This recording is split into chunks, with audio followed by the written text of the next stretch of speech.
Olá, eu sou Karina Zucolotto e hoje nós vamos falar sobre os possíveis julgamentos que podem ser realizados ao longo dessa semana no Supremo Tribunal Federal. Vamos começar dos processos da primeira turma, sim, porque toda terça, a partir de agora, já que a semana passada nós tivemos a abertura do ano judiciário de 2025 e uma sessão solene, o tribunal começa a trabalhar com força total.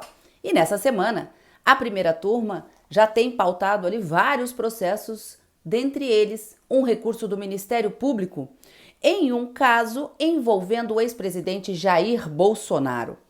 Olha só, o Supremo Tribunal Federal, por uma decisão da ministra Carmen Lúcia, determinou que esse processo, uma queixa-crime, uma ação penal proposta contra o ex-presidente Jair Bolsonaro por crime contra a honra, fosse encaminhada para julgamento ao Tribunal Regional Federal, tendo em vista que em 2022 ele não foi reeleito para o cargo da presidência da República. Não tendo sido reeleito para o cargo, não vai exercer a função, não terá a prerrogativa de ser julgado pelo Supremo, em razão da função que ele já não exerce mais. Por isso que se fala, né? Foro privilegiado ou prerrogativa de foro em razão da função. Contra essa decisão, o Ministério Público recorreu para dizer para o Supremo que, no caso da queixa-crime, o Supremo teria que ter se manifestado e determinado o arquivamento, e não declinado da competência lá para o TRF da primeira região. A ministra Carmen Lúcia manteve a sua decisão e o julgamento pode ser retomado com o voto vista do ministro Alexandre de Moraes. No plenário virtual, nós temos também um rol extenso de processos que podem vir a julgamento, e um deles envolvendo a lei de drogas e aquele caso que o ano passado o Supremo julgou um recurso extraordinário, decidindo pela quantidade que deve ser verificada no momento da apreensão da droga, especialmente da maconha, com o usuário, para saber se aquela pessoa, a partir da quantidade, deve ser considerado usuário ou traficante. E por que o Supremo fez isso e tomou essa decisão? Porque na lei de drogas, que é uma lei de 2006, não há a definição e a diferenciação entre essas duas figuras. E nem mesmo o Congresso Nacional até hoje legislou para estabelecer de que maneira os juízes devem adotar, que critérios objetivos devem ser adotados para se diferenciar esses dois consumidores, né? essas duas pessoas, usuários e traficantes. E o Supremo, portanto, em um recurso extraordinário, acabou definindo a quantidade.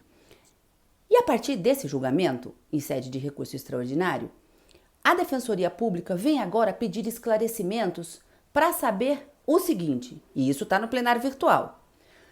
A Defensoria Pública quer saber quem é que vai aplicar aquelas penalidades previstas no artigo 28 da Lei de Drogas, que, segundo o Supremo, não podem mais ter caráter penal, por ser uma medida excessiva ao usuário que deve ser considerado o quê? Um dependente químico, não deve estar sujeito a qualquer tipo de discriminação, que interpretar o artigo 28 da Lei de Drogas com um caráter penal e criminal é uma medida desproporcional. Mas o artigo 28 diz lá, dentre essas penas que vão ser aplicadas, que pode ser aplicada a ele uma pena de advertência sobre os riscos e os efeitos do uso da droga, e também pode determinar que esse usuário, uma vez identificado pela quantidade que foi definida pelo Supremo, que ele frequente cursos ou programas envolvendo também esse mesmo tema. E a Defensoria quer saber, Supremo, tá bom, você decidiu a quantidade para o usuário, mas quem vai aplicar essa medida que agora deve ser administrativa? E nesse mesmo recurso, o Ministério Público também questiona um outro ponto. Ele quer saber, o Ministério Público, Supremo, a partir de que momento essa definição e esse critério pela quantidade da droga deve ser aplicado nos processos em andamento, desde a data da promulgação da Lei de Drogas, que é eu anotei aqui, 23 de agosto de 2006, ou daqui para frente? Então vejam, quantos questionamentos envolvendo esse recurso que foi julgado no ano passado.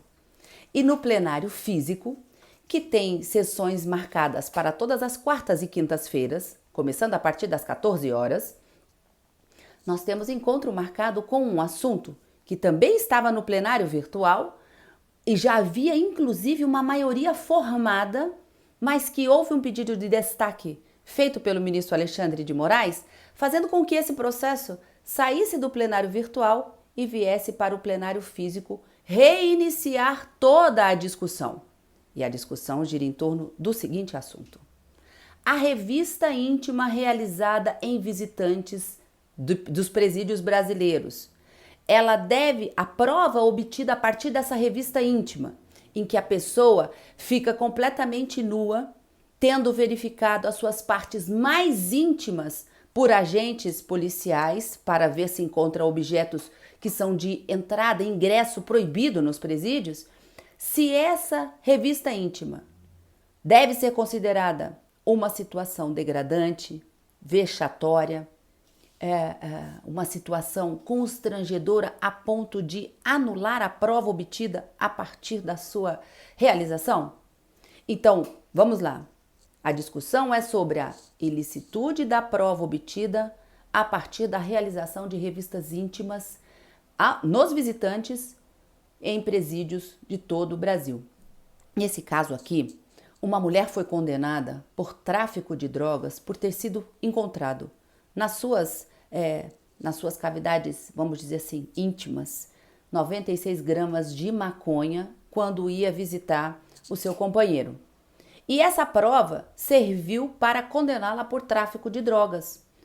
O ingresso foi numa penitenciária lá do Rio Grande do Sul.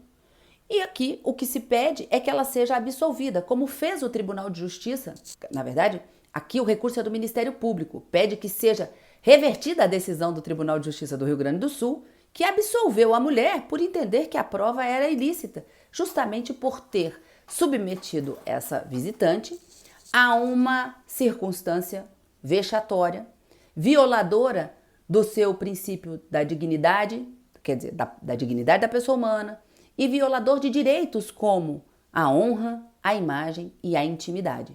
Uma vez que são violados esses direitos fundamentais, a prova deve ser considerada ilícita. Essa é a regra geral. E assim entendeu o Tribunal de Justiça do Rio Grande do Sul. Mas o Ministério Público, ao recorrer dessa decisão, fez um contraponto, disse assim: olha, os direitos fundamentais, eles não são absolutos. Sim, de um lado, há o dever do Estado de preservar a honra, a intimidade, a imagem das pessoas, a dignidade como algo íncito ao ser humano. Não se trata de um direito efetivamente, é algo que a gente nasce com essa dignidade. Ninguém pode tolher, muito menos o Estado. Deve preservar todos esses direitos, mas por outro lado, existe uma proteção de toda uma coletividade que envolve a segurança pública, que o Estado também não pode negar.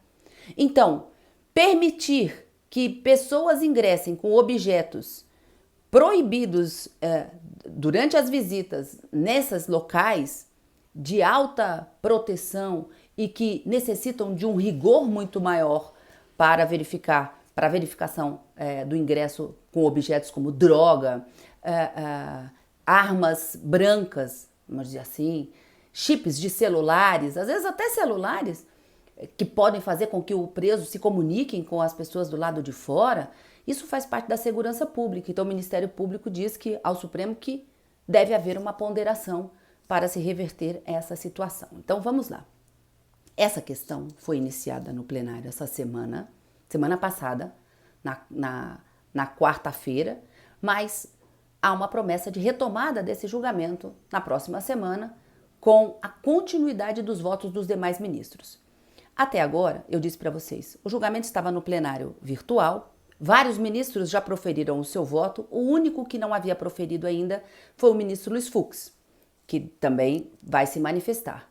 E a ministra Rosa Weber também já havia votado e o voto dela é mantido, porque ela, aposentada, não pode reafirmar o seu voto. E assim, o ministro Flávio Dino não pode ter o voto dele A opinião dele aqui pode ser manifestada, mas o voto dele não é computado para fins de resultado de julgamento. Então, é mantido o voto da ministra Rosa Weber. Mas do que temos até agora desse julgamento que pode ser retomado nessa semana, na quarta-feira, o ministro Luiz Edson Fachin reafirma o seu voto e diz: toda e qualquer revista íntima deve ser considerada vexatória, porque expõe o visitante à nudez e às circunstâncias que violam a sua honra, a sua dignidade, que isso é inadmissível, e, portanto, ele absolve essa mulher acusada de tráfico, condenada por tráfico de drogas, e diz que no prazo de 24 meses, a partir desse julgamento, os presídios devem ser monitorados ou devem ser aparelhados com dispositivos que possam identificar esses objetos nessas cavidades mais íntimas dos visitantes, como, por exemplo, o uso de scanners corporais, uso de raio-x, esteiras para verificar se naquele material que vai ser, que o visitante vai entrar na penitenciária, contém algum desses objetos proibidos, mas que a revista íntima ela deve ser considerada ilegal e que, portanto, toda revista íntima deve ser considerada uma prova nula. A prova obtida a partir dela deve ser considerada nula. A ministra Rosa Weber havia votado no mesmo sentido. Então, daqui nós já temos 2 votos, já que não pode mudar. E o ministro Alexandre de Moraes, que pediu destaque lá no plenário virtual e fez deslocar essa discussão para o plenário físico, ele já manifestou a sua preocupação em se proibir a revista íntima nos presídios brasileiros, trazendo os dados, alguns dados e números, que me permitam, eu anotei aqui o número que o ministro Alexandre de Moraes trouxe para reafirmar a sua divergência e tentar convencer os demais pares a votarem como ele para não proibir a revista íntima, mas que ela seja permitida de forma excepcional, com a concordância do visitante. Se o visitante não concordar em fazer a revista íntima, ele pode ser proibido de entrar no presídio. Mas aí essa revista íntima deve ser feita por um profissional, um agente policial do mesmo gênero que ele, e se houver algum excesso ou abuso por parte dos agentes penitenciários, aí sim deve haver, né, as punições correspondentes que podem levar, inclusive, à anulação da prova obtida. É nesse sentido a divergência do voto do ministro Alexandre de Moraes, para que não proíba, mas que trate como medida excepcional. E aí o ministro Alexandre de Moraes, ele trouxe o seguinte dado: em 2 anos, as penitenciárias brasileiras receberam pelo menos 500 mil visitas. Dessas 500 mil visitas, 625 mil apreensões ilícitas de objetos ilícitos foram feitas. E desses objetos ilícitos apreendidos eram drogas e celulares. E esses objetos apreendidos envolviam, né, tanto a revista pessoal como revistas íntimas. Então, esse tema, nós temos encontro marcado com ele essa semana, na retomada desse julgamento que envolve centenas de milhares de pessoas que têm os seus parentes cumprindo pena nas penitenciárias brasileiras e que fazem parte da vida e do cotidiano de muitas pessoas que acompanham esse cumprimento de pena dos seus parentes, principalmente no caso aqui, os visitantes. Ok? Ficamos por aqui e ao longo da semana, quando nós tivermos decisões, eu vou trazendo para vocês aqui também essas atualizações. Uma ótima semana para todos e até lá!